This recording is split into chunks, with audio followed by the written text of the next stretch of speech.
I'm Sandy Blackwell. I've been with Axway since January of 2019. My previous experience includes a lot of things, as you can see here, but network engineer, QA tester, software developer, manager software development, PC support, founder of a software development company, manager of software security group, and currently I'm the global director of software security at Axway. In that role, I'm responsible for driving and continuously improving our SSDLC, as well as implementing new initiatives as necessary. So our team is the SMEs for application security, and we work very closely with our global R&D organization to review and validate the security of all of our Axway products. We also provide guidance on secure coding practices, assess and score vulnerabilities that may be reported by customers or researchers, as well as provide training for all of our developers and our security champions, who in our organization are the individuals who ensure that the guidelines we provide are properly implemented into their product or into their engineering projects. So slide 2. Okay, slide 2. You got technical issues. I went too many slides this time. No worries at all. Bear with me while my there we go. Apologies. It's fine. I know some of you have already heard this in the March presentation, but I think it's important just to reiterate where the organization is at in order to kind of better understand our current program. So Axway has over 11,000 customers located in 100 countries, and you can see some of our key industries listed here: banking, financial, energy, government. So at Axway, given that we support the processing of billions of transactions a day, our customers really do expect and demand a very robust security program, and our security champions are a big part of that. Slide 3. This time, technology will work. So as Kieran mentioned, last month, Chris did a great presentation that talked about what a mature security championship program looks like. So I'm just really following up on that. And I'm going to talk about some of the things that we did in order to scale the program from just 1 or 2 products to over 100 products that we currently support. But first, I just want to be really clear that I did not establish the Security Champions program at Axway, but I have been involved in some of the scaling activities. So some of the things that I'm going to talk about will be more applicable to those in the audience who already have a Security Champions program, but are looking to grow it. And then for those who haven't yet implemented a program or just have 1 or 2 products with a security champion, which is how we started as well, it'll just be more of a, I'll keep that in my back pocket kind of information until I need it. So at Axway, we do refer to our security champions as SPOCs, for security point of contact. So you may hear me say SPOC, but I'm speaking about our security champions. In terms of scaling successfully, I think some of the things you might want to start with would be making sure you have executive buy-in, including a plan for how you'll communicate with your champions, preparing a centralized location where they can find information and know how you'll train them and provide them some way to reward or incentivize them. So I'm going to just talk briefly about each one of those things. So first, you'll want to have executive buy-in in order to succeed. And the reason I say that is if we talk to other organizations whose programs did not take off or didn't succeed, that turns out to be one of the most important reasons why. So tie it to cost and they'll back you. Our executives support us because the impact of a breach in terms of reputational damage, risk of losing new signatures, as well as renewals, which is a real and direct cost, that motivates them. And if you can present that risk as a cost, you can more easily get buy-in. Second, you want to make sure you have as many communication channels and touch points as necessary for your organization. It's different when you have 100 people to share information with versus 1 or 2. So we have Teams channels, emails, Jira, Confluence pages to reference, and information that we make available to all of our security champions. We also have monthly meetings with just our security champions, and then quarterly meetings where we include their management to make sure we're not only aligned, but that we continue to have buy-in from everyone involved.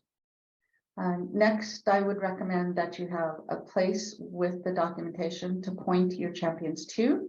Otherwise, if you're not prepared, you're going to be inundated with questions. So you want to know where to direct your security champions to help answer any questions that they may have.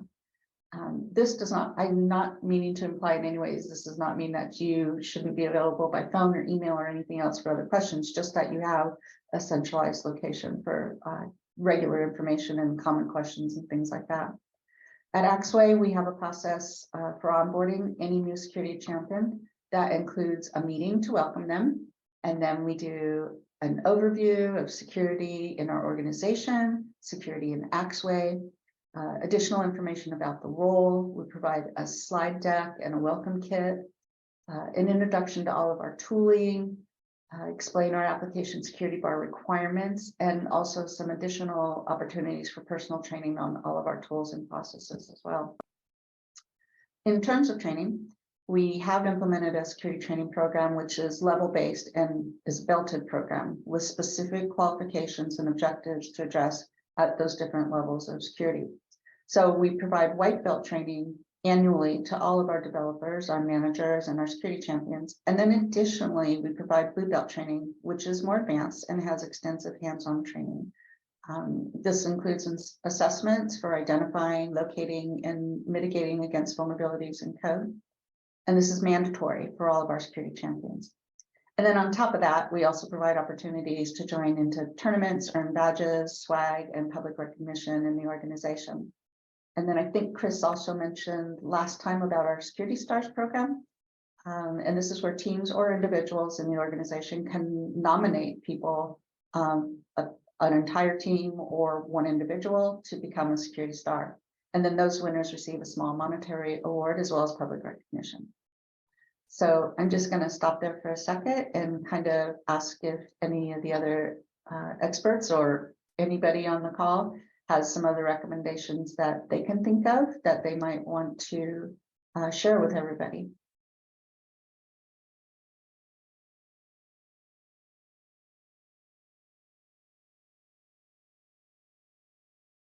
Okay, well, then I'm going to take this little moment here to announce the first winner of these, I believe they're signed Adam Shostak books. And the first winner is Jasleen Kaur, K-A-U-R. I know that I butchered it, but I hope that you know who you are. Maybe I should type it in the chat here. Congratulations. Yes, congratulations. Congratulations, Jasleen.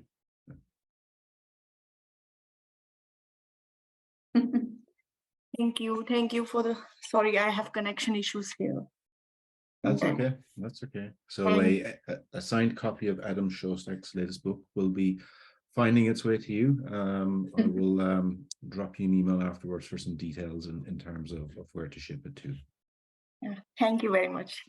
It's my pleasure to have that copy. Fantastic. Okay. Well, if nobody has any other ideas they want to share right now, I'm going to go on to something that's not maybe as fun, which is no matter how prepared you are, you will encounter challenges. So one of the challenges for us was that with so many teams, not all of our security champions are volunteers. We do require that teams have a security champion, so some of them are voluntold. And this also means that not all of our security champions come into it with the right knowledge to take on the role at the beginning. So that was one of the issues we identified and that we worked to address in our training programs that I mentioned previously. So another challenge I think that we encountered while scaling was that with approximately 100 teams, we were actually not aware that not all of those teams were doing security reviews or threat modeling or meeting our application security bar, even with our security champions program in place. So we really hadn't scaled it out to all the teams that we needed to. Some of that was due to our documented guidance. It allowed some kind of leeway, and some of it was due to how we internally track new products. So that's an area where you want to make sure you have a process in place to how will you address gaps or things that you come across as you're scaling your program. So for us, we look at it and try to understand the appropriate use case. If the gap is in our software security group and our procedures, then we add the steps required to remediate that gap in our application security bar. And our application security bar, all of our teams are required to pass, and management must sign off in order to receive a pass for delivery. So we make sure that we're covering off everything that in there that we can identify. If the gap is outside of our group, then we work with the appropriate team to remediate it and make sure we have the visibility necessary for our executives and for us to make good decisions in terms of risk management. We are at Axway really extremely fortunate to have executive buy-in and support from management within our entire organization. This makes a big difference when you're looking at training programs, tournaments, incentives, recognition for your security champions, as well as when we need to work with business units outside our own. So a few takeaways: you must have executive buy-in in order to succeed. You'll want to have as many communication channels as necessary in your organization to support your security champions. You'll want to have a plan for how are you going to onboard, where will the documentation be located, what kind of training do you want to provide, all of those things to understand how you can scale this out. And make sure that you're incentivizing your security champions or others in your organization to become future security champions by offering them opportunities to become engaged with security. So, yeah, I think that, and when I'm saying have a plan for onboarding or documentation or training before you begin, it does not mean that everything has to be in place already and that you're completely done with everything. It just means that these are some of the things you want to be thinking about as you're getting ready to scale the program. And obviously we would recommend that you scale slowly so that you can identify gaps or any challenges that you have in your organization and kind of remediate those on the way as you go.